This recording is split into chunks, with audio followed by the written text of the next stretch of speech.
talaga nila akong tanggalin sa posisyon. And totoo talaga yung mga sinasabi ko na threats sa akin. Bago pa man nangyari yung kaguluhan sa House of Representatives noong nakaraang Friday, documented lahat ng threats sa akin, sa Office of the Vice President Personnel, and even sa aking family. So, Do you see yourself patching things up with BBM in the future? Do you see that happening at all?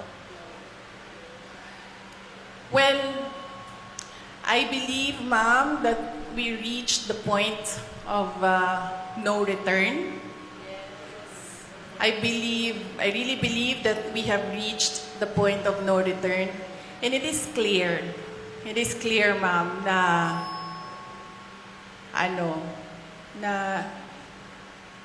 parang they are really going after me.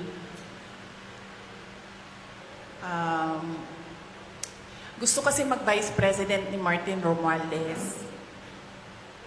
At hindi niya alam, ayaw ng mga congressman at ng mga senador na mag-Vice President si Martin Romualdez. At hindi niya alam na ayaw ng taong bayan mag-president si Martin Romualdez. Unfortunately, hindi maintindihan yon ni Martin Romualdez. Yun yung problema